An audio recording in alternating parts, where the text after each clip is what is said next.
Hello and welcome to another edition of Capper Comparison Picks. I'm Ranj. Today I'll be giving you the Capper Comparison Picks for the main events fights, main event fights for UFC Vegas 74. And don't call it a comeback because it's not really. This is just a one-off. I had some extra time, so I decided to do a video. It's been a while and I probably still will be a while. I will continue to be doing the Friday night live streams after post weigh-in live stream prediction things with BC Dave, but as of now I just had to do this one because I found some extra time, which is a rarity with my job now. I have no free time. But anyway, let's get into this before I kill some more time. We got 3 fights in the main event fights. Main card fights for UFC Vegas 74. We're going to start off with the feature fight, unless it got moved, between Jim Miller, A10, and Jared Flash Gordon. Okay, Jim Miller, you guys all know he is up there in age. He's 39 years old. Oh. Still 10 years younger than me. 39 years old, where Jared Gordon is not that far behind. He's 34, so Jim Miller is 5 years his senior. Jim Miller, look at that record, 35-17. He's got like a lot of most. Like I think he's got the most time in the cage now, UFC, for active UFC fighters, something like that. Most submission wins. I don't know. He's got a lot of most. I didn't write them all down, but definitely check him out for all that stuff. He's coming off a loss to Alexander Hernandez. Before that, he had wins over Donald Cerrone by guillotine round 2. Nicholas Mota, right hook to ground pound round 2. Eric Gonzalez, overhand left round 2, and before that he took a loss to Joe Selecki by unanimous decision. Not a bad loss to have. He's fighting out of his own gym in Sussex County, New Jersey, called Sussex County MMA. He's been on Instagram. He's been training with guys named Christian Santos and Joe Tizano, who are both pro fighters in CFFC, Cage Fury Fighting Championships. That's a regional scene out of Philadelphia. Jim Miller, what else? He is a farmer, and he has a cookbook called The Fighter's Cookbook. Definitely check that out. But he's taking on Jared Gordon. Jared Gordon coming off a no contest. He got knocked out by a headbutt from Bobby Green. That was literally 40. It happened on April 22nd. Do the math. It's like 40-something days ago. Come on, really, that little bit too soon, Jared Gordon. I'm just saying. Before that, he had that robbery loss to Paddy Pimblett, which everybody in the world thinks Jared Gordon won, except for MMA Jesus, Dev the Dude, shout out. But everybody else seems to think Jared Gordon got robbed there against Paddy Pimblett. Prior to that, he beat Leonardo Santos unanimous decision. Santos, no gas tank there. He lost to Grant Dawson, rear naked choke, round 3. Not a bad loss to have. And he beat Joe Selecki, split decision. So MMA math says Jared Gordon beat Joe Selecki. Jim Miller lost to him, but MMA math doesn't really play. According to Instagram, he's been working out with at Kill Cliff. That is Kill Cliff. Represent. With the dude with the 2 braids. His name is Jason Strout, I do believe. So Jared Gordon has the age advantage. He has 1 inch height advantage. However, Jim Miller's got the reach advantage by 3 inches there. So let's see what the cappers have to say in this case. Starting with the underdog. These lines did move. These are from Bet Online. It opened up at plus 200 for Jim Miller, so money's been coming in on there. It's dropped down to plus 146, still plus money. Jared Gordon opened up at minus 250. Ugh. Now he's at a bettable minus 166. I guess, the parlay piece if you're feeling frisky there. So let's see what the cappers have to say, starting with the underdog and Jim Miller. We've got Johnny K. Make sure all the links to these cappers will be in the description. I tend to use people that support my channel, and I support them. They're usually friends of mine for the most part. Johnny K taking Jimmy Miller here. Then you flip it over. His counterpart, they do a live show together. Cody from Blood Money MMA Bets is on the side of Jared Gordon. Tune into their live stream.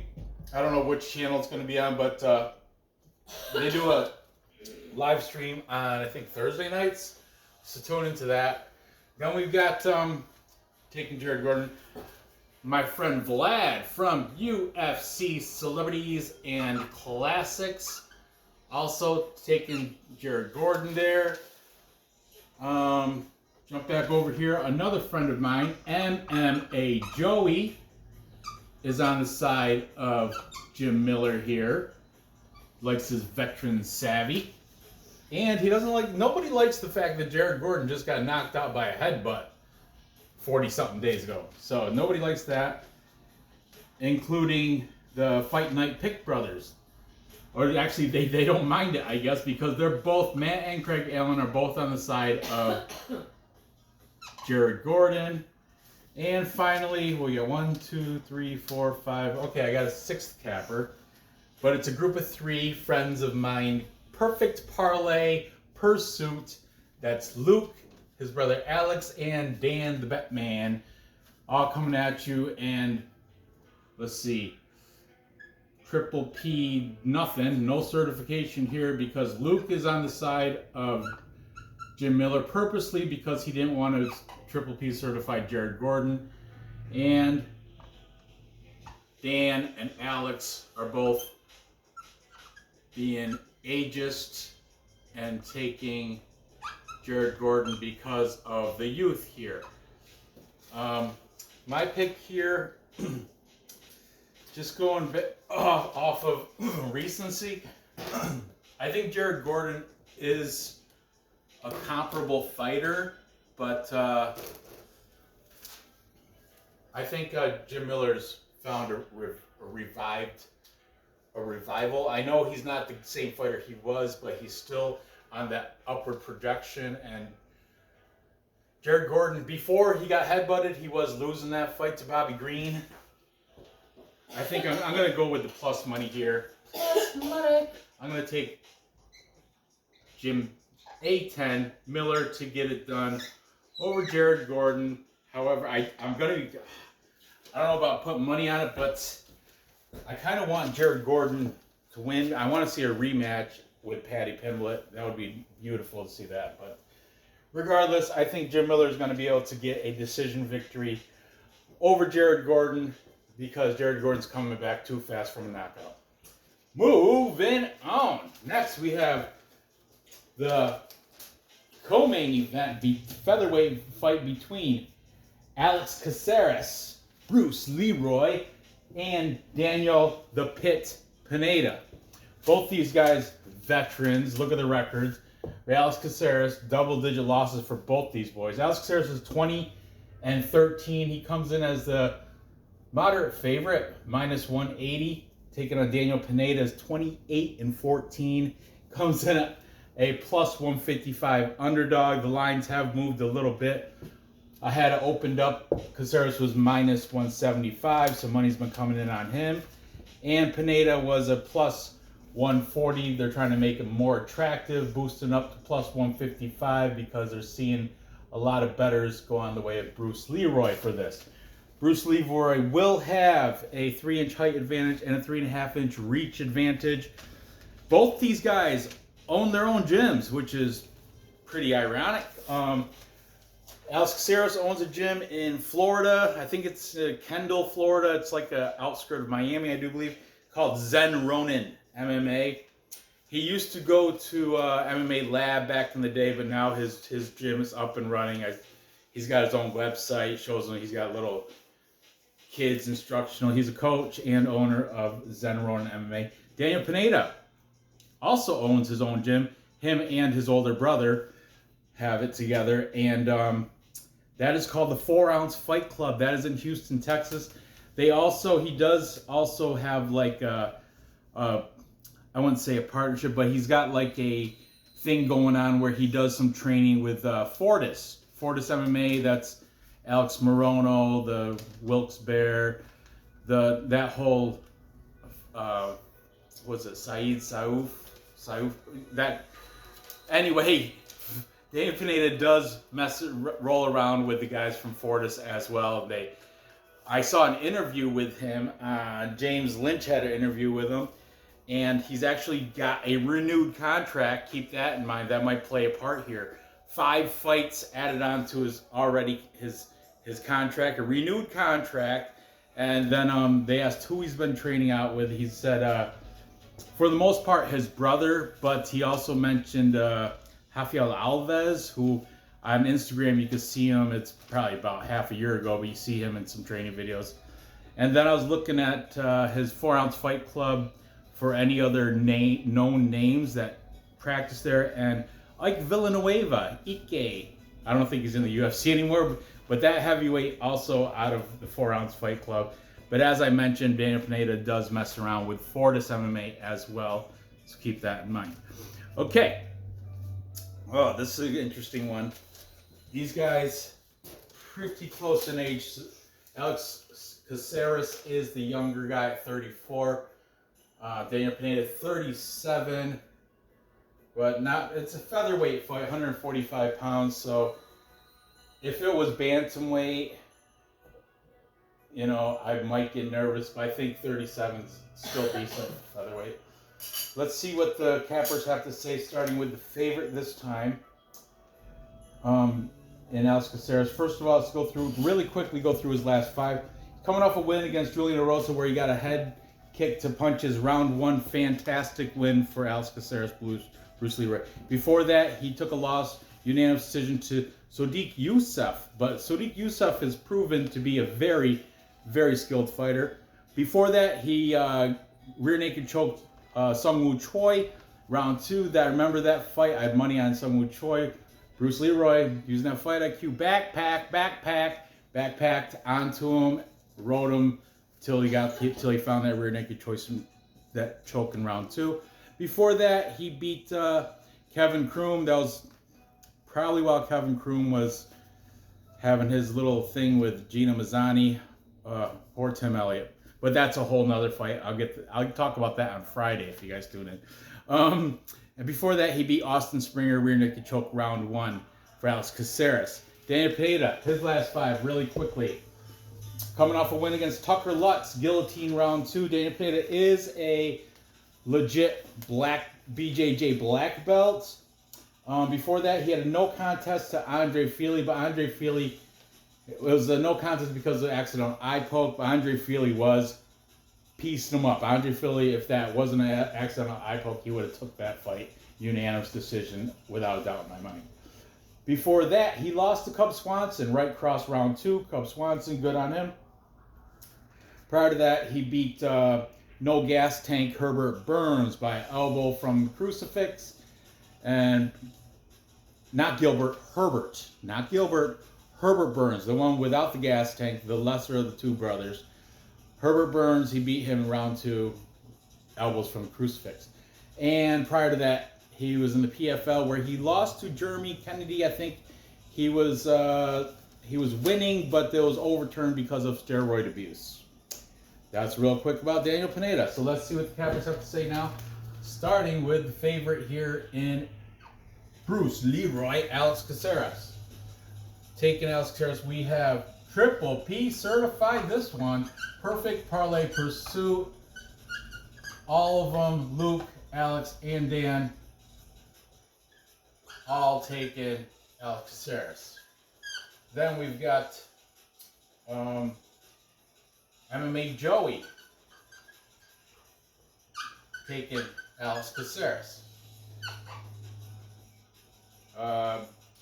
Vlad from UFC Celebrities and Classics, the Bulgarian Cowboy, the best Bulgarian handicapper in the biz, without a doubt. Vlad from UFC Celebrities Classics is on Alex Caceres. Blood Money, Cody taking Alex Caceres. Johnny K taking Alex Caceres. This should be a full capper consensus.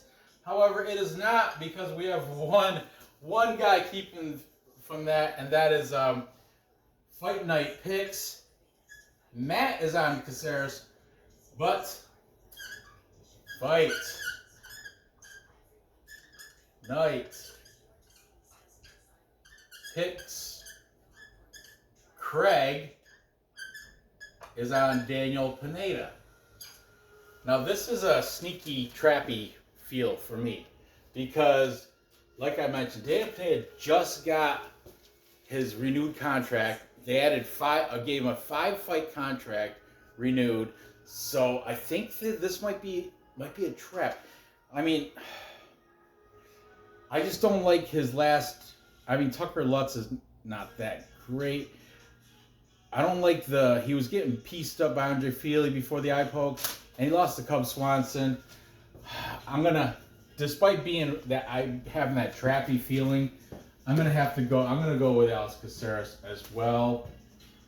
I think he's definitely got the reach, and I think he can keep it at distance and outpoint him to probably a unanimous decision. I don't see either one of these guys finishing the other, but I do see Alex Caceres using his reach, keep it on the outside.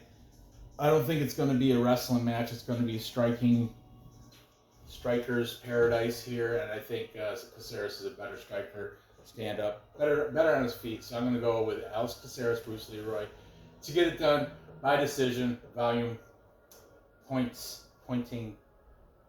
win. Let's see.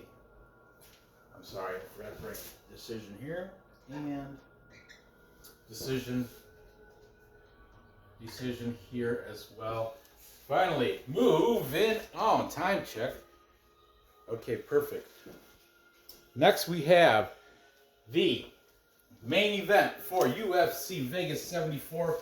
5 rounds for this flyweight fight between KaiKara-France, straight out of New Zealand, taking on the Iraqi Lion, Amir Albazi, coming out of Extreme Couture, I do believe, but we'll get to that.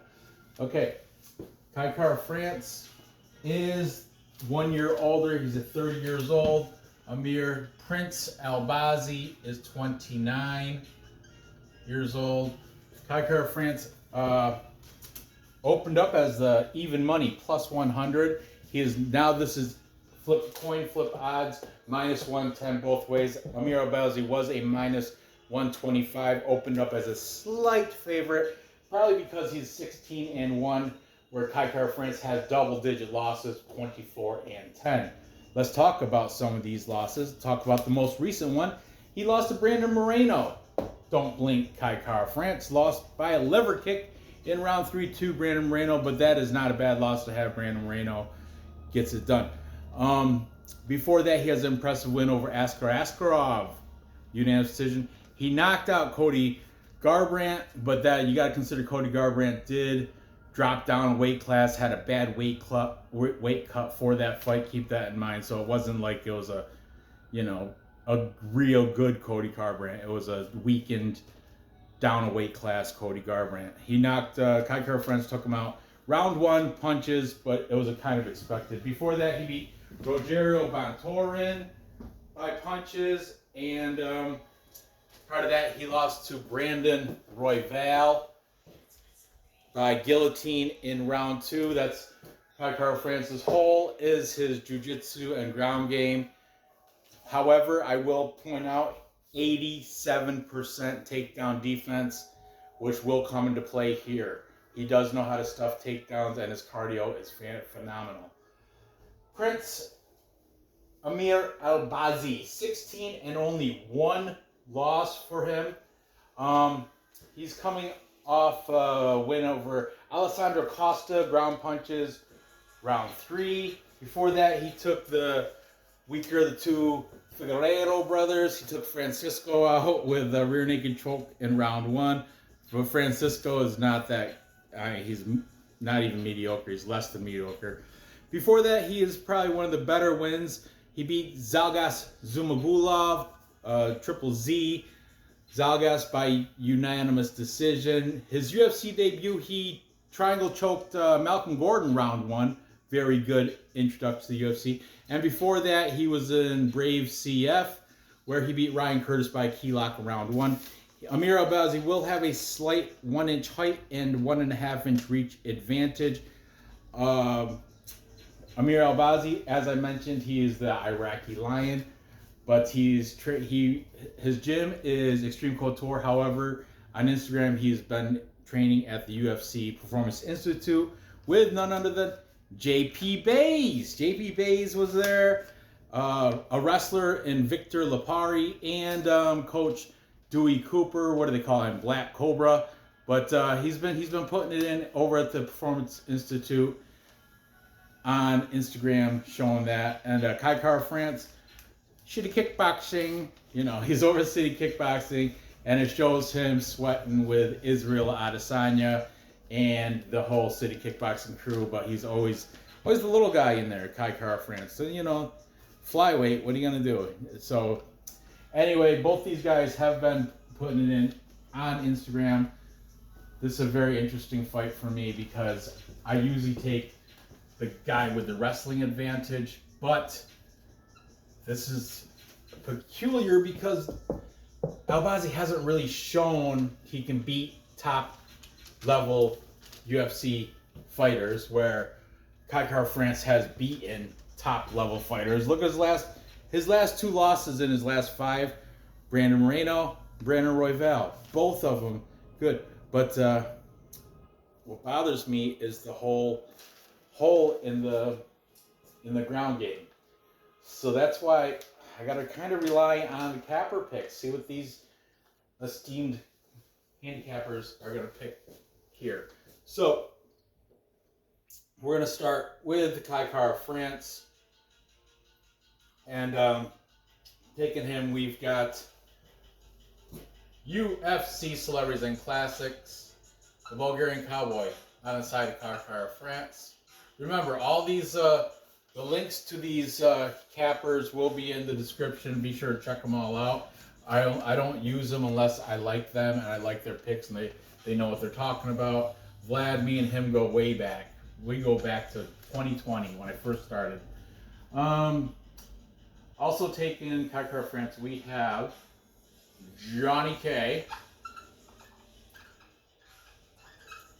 And he's saying decision, by the way. Remember, this is a 5-round fight. Amir Albazi has not gone 2 5 rounds as far as I know. I think KaiKara-France has in lesser promotions, but I don't think he has in the UFC, but still, it seems like he has cardio for days. But Amir Albazi, I don't see any cardio weakness there either. That's why this is a very interesting fight. Cody from Blood Money MMA Bets, also on the side of KaiKara-France. We've got MMA Joey taking KaiKara-France. Then we've got Fight Night Picks. Once again, these guys are on separate sides here. We got Craig, this time taking the favorite, or not the favorite, but the popular pick in KaiKara-France. Fight Night Picks. Matt on the side of Amir Prince Albazi. And finally, the perfect parlay pursuit. But it is not Triple P certified because Dan the Batman is on his own taking KaiKara-France. That's Dan. So that means Luke and Alex are both on the side of Amir Albazi. Ugh. I don't like it, guys. I don't like it. because they're right. KaiKara-France has had the much better quality of fighter on his resume, and Amir Albazi has not yet fought anybody to the caliber and skill of KaiKara-France.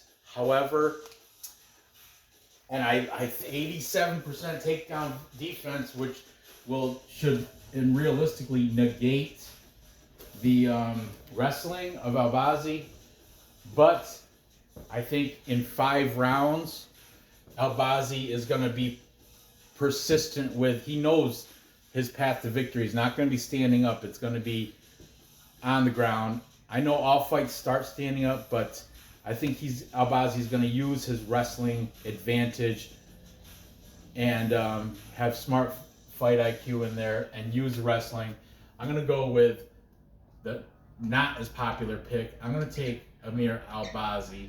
I'm not confident at all, but I'm going to take him to get it done. And I think he's going to probably get it done by decision